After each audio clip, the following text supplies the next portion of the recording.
Hello and welcome to yet another webinar from Human Synergistics. Happy to join you today. My name is John Van Etten, and we have the hopefully interesting topic of recommended readings from Human Synergistics. So if you're familiar with Human Synergistics or the work that we do, you know that it touches on several large topics, things like organizational culture, human performance, leadership development, and so on. And having useful resources to learn and grow is tremendously helpful. And of course, reading is a tremendously large part of that. So happy to talk today about recommended reading and sources of information that may be helpful for either you as an accredited coach or practitioner who's utilizing human synergistics reports with clients, or helpful for leaders and organizations directly, again, to understand the importance of these topics and to be able to leverage them effectively. So recommended reading, to be honest with you, for this session, I reached into my own bookshelf and started pulling out those classics that I refer to most frequently. So the discussion today is really going to kind of break down into two pieces of content. One are these most frequently referenced books, and the others I'll show you a little later on, kind of a different way to look at recommended reading.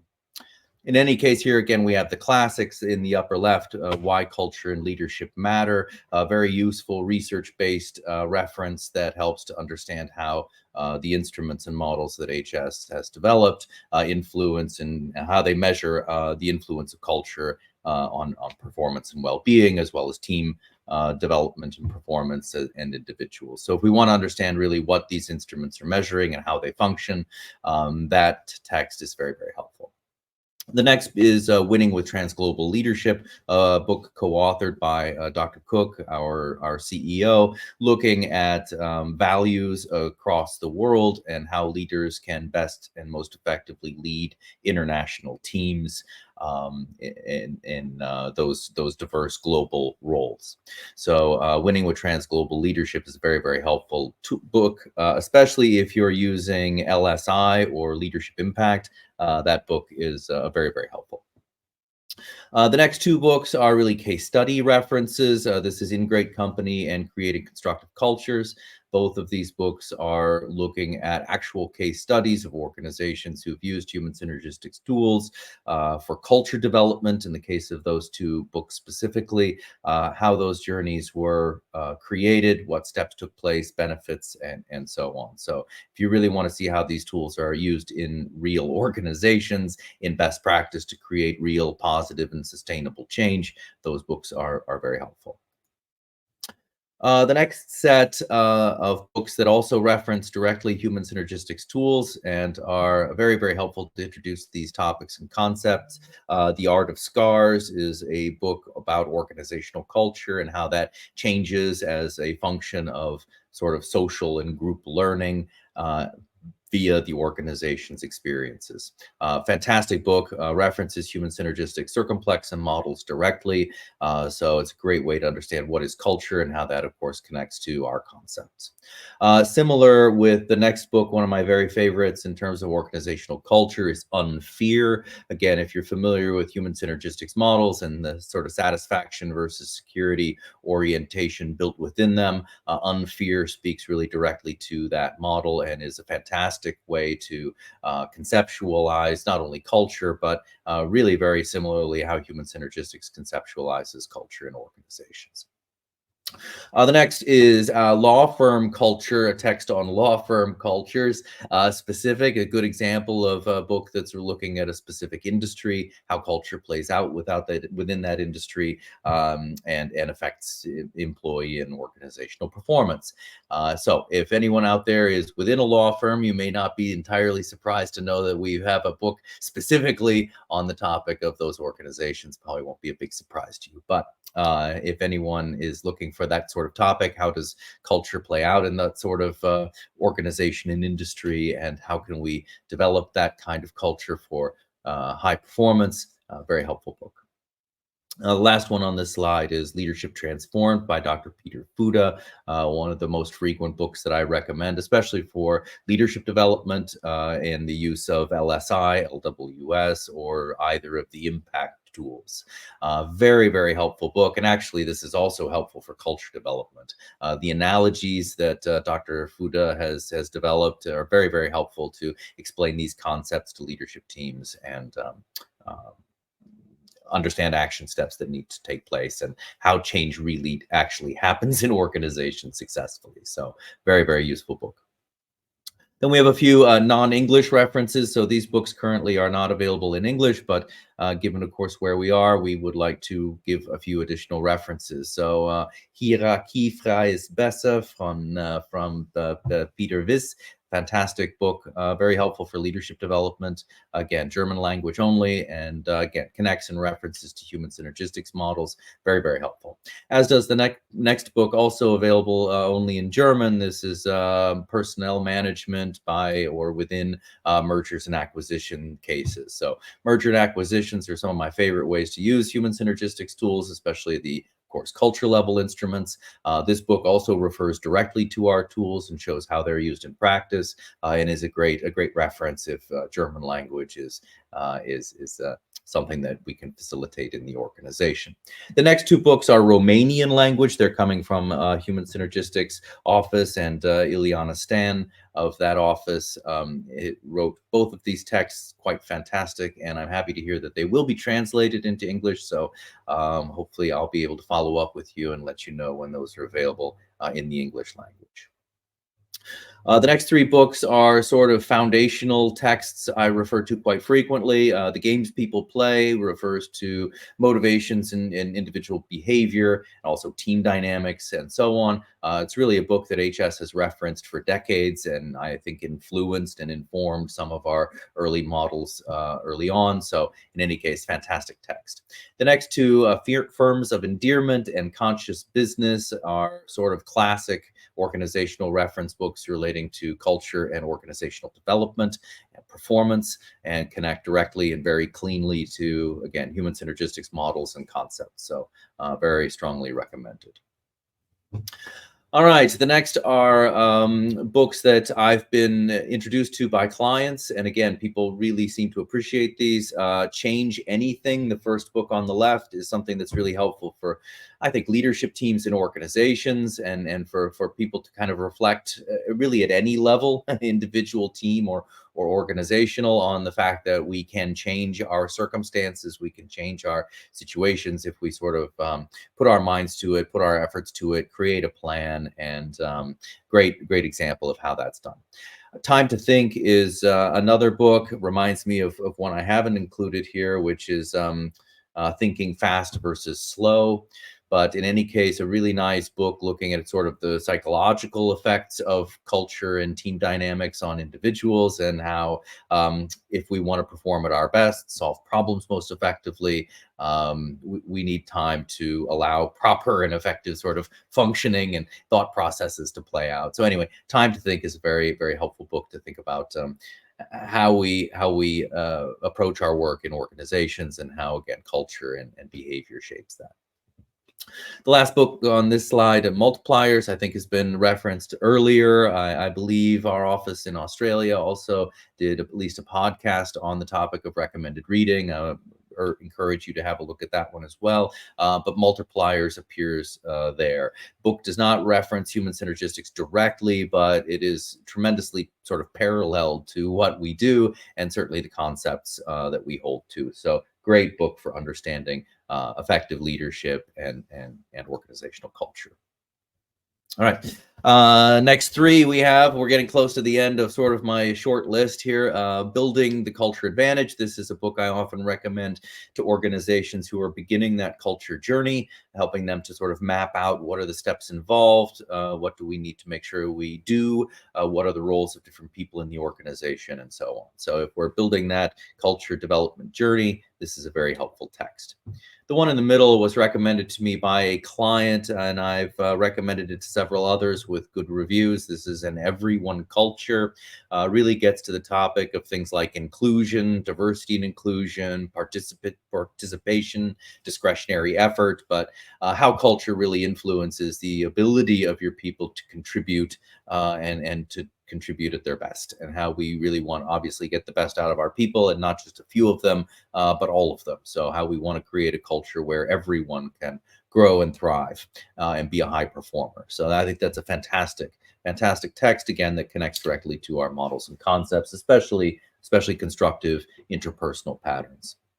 And the final book here we have is Positive Intelligence, very useful in terms of, I think, in terms of leadership coaching. So if we have leaders, again, going through individual level development, or if they are part of a larger culture initiative, positive intelligence and thinking about the messages that we send. And this connects very closely to our impact tools. But in any case, the influence that we have as leaders. Very helpful book that, again, connects very closely to HS models and concepts. So books are used in a variety of ways by our clients. I've actually had a few clients who have set up sort of leadership team and high potential, almost book clubs. We'll commit to reading this book in the next few months, and we'll check in and find learnings that we can share as we move forward. So it might sound a little superficial, but it really is tremendously helpful to have that. That shared experience of learning in a book, and connecting and comparing that back to an initiative that we're rolling out in the organization, as well as, of course, things like what Human Synergistics is delivering, which is, the reports and profiles that we're looking at in terms of myself as a leader, or our organization's culture. So that sort of transitions to part two of these book recommendations, where rather than looking at the books based on sort of, I guess, popularity, or those that are sort of most frequently referenced and helpful, and that's what we just looked at in my sort of short book list, bookshelf. But what if we started looking at books a little bit differently in terms of supporting development moving forward in a more specific way? So what I mean is, if you're accredited in human synergistics tools, specifically the organizational level, you'll know that organizational development really boils down primarily to leveraging change in what we call climate factors. And when we look at those 31 climate factors that are assessed by Human Synergistics, those are not things that are new to organizations. These are things that organizations are well aware of. The real value that I think we're bringing across is the ability to measure these factors, and secondarily to do that holistically and comprehensively across the organization. The point is that once the organization systemically identifies what factors within climate we want to leverage in order to drive change and development in our organization and culture, referencing books in terms of how they relate to those various climate factors could be very, very helpful. So this is the first time I'm doing this. I've actually been collecting these references for years, hoping to one day be able to compile the following kind of reference. Again, this video will be recorded and kept on our website, so that if you want to come back to it for reference at any point, please feel free. So what I mean is, again, once we understand the how culture works model, and when we are looking at that in terms of development and leveraging climate factors, then we can start looking at each of the areas of organizational climate and start thinking about what texts and references may help our leaders and our organizations to best leverage that factor. So for example, here we have mission and philosophy, of course, which within HS has two subsections. This is articulation of mission and customer service focus. And when we look at those factors and those structural factors in organizations, we find a few books that reference them nicely and explain the value and importance of these factors, as well as, again, how to leverage them for organizational performance, for culture development. So the first book, The Advantage, Why Organizational Health Trumps Everything Else in Business, as well as Built to Last. I very much like this book, Successful Habits of Visionary Companies. So again, these are books that help leaders and organizations to understand why their values and mission is important, how to clearly define that, and also how to clearly communicate that to our people and why that matters. If that context makes some sense, then that should continue to make sense as we move through the rest of the factors. So we have several books here, lots of content, because we've got, lots of climate factors. So I'll move somewhat quickly. But again, this PowerPoint presentation will be made available to anyone who requests it, and the video will be on our website. When we look at structures in organizational climate, again, this has primarily to do with influence and how influence is distributed in the organization. We have books like The Culture Code, Secrets of Highly Successful Groups, and Reinventing Organizations, a guide to creating organizations inspired by the next stage of human consciousness. Again, the themes and concepts within those books connect to the structures that we are measuring within our instruments. So if these are priorities in your OEI report, if you know what I'm referring to, then these books should be very helpful. The next section we look at in structures has to do with factors of empowerment. So here we have Turn the Ship Around, a true story of turning followers into leaders. I love this book for looking at topics of employee empowerment. And again, here's the second appearance of multipliers within our list. Again, how we empower our people across the organization. Next section is employee involvement. So the fifth discipline is a great reference that talks about how we involve people, the art and practice of learning in organizations, and the surprising truth about what motivates us. I very much like that text as well, and how that connects back to aspects that we're measuring in in organizational structures. The next section of the OEI's climate has to do with systems, primarily, again, HR, reinforcement systems, and so on. So now we have a few books, again, that could be helpful if this is the part of the system we are leveraging. Break All the Rules, What the World's Greatest Managers Do Differently, and The Talent Delusion, Why Data, Not Intuition, is the Key to Unlocking Human Potential. So again, looking at the systems we have in organizations. The next section we get into is appraisal and reinforcement, performance management, revolution, and the carrot principle, goal setting, measuring what matters, and atomic habits.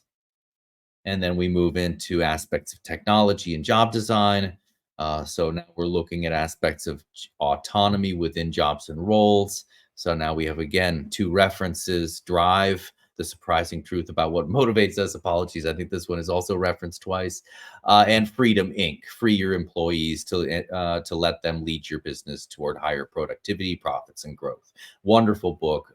If autonomy within job design is the topic we're focusing on as an organization. Hopefully you're seeing how this connects, especially if you're accredited, and will be helpful for you in the future. Also in job design, of course, we look at skill variety. So here we have the whole brain business book, and also, again, apologies, third reference, multipliers. Then we get into feedback. So the power of feedback, lean thinking, banishing waste and creating wealth in your corporation. So again, if feedback systems are something that we want to develop, those books are helpful. Task identity, the progress principle, and making your own bed, little things you can change in your own life and maybe the world. So again, referencing that aspect of climate, in this case, as well as development. Very good. So we continue with task significance, and then interdependence, teams of teams, the 5 dysfunctions of teams and leadership. And then we finally move into the final category of skills and qualities, communication. So communication for change and corporate communication. Again, texts that describe and refer to how we best carry out communication organizational systems. And then we get into the last sections of supervisory and management and leadership factors. And of course, we have lots and lots of books on this topic, some of which we've already touched on, but in any case, a couple more here. The Leadership Challenge, How to Make Extraordinary Things Happen in Organizations, and Primal Leadership, Unleashing the Power of Emotional Intelligence. So a couple, again, of good references that connect back to the factors that we are measuring within OEI. So anytime we're trying to help organizations to leverage those climate factors over time, there are a few things we really want to try to make sure that we're doing. We're wanting to make little change. We want to build on that change, and we want to do that consistently and regularly as we move forward. But I've always found that books and these kinds of references are tremendously helpful to spread the learning in the organization, to provide context for why we're doing this and why it's important, and to really have that other perspective of why this is relevant to our organizations, how it's done best, what we can learn from this as we move forward. So always like books, love the learning, and I like the concept of being able to sort of focus and give leaders and organizations specific books and specific topics that is key to their current situation in terms of their report results and their culture journeys forward and their leadership journeys forward, so that we can be a little more specific and effective in that communication. All right, so or in that learning, I should say. So I think that was quite a few books. I hope I hope there was something there for everyone. Again, for those of you who are accredited or are using our tools and have specific climate factors that you're hoping to leverage, feel free to come back to our website, access this video anytime, and find those references. If there's anything missing, or if you have any questions about other recommended readings or culture or how we measure and help organizations to develop that, please feel free to reach out to Human Synergistics anytime. Very, very happy to help you. Thank you so much for your time today. I hope this was helpful, and hope to be in touch. Thank you.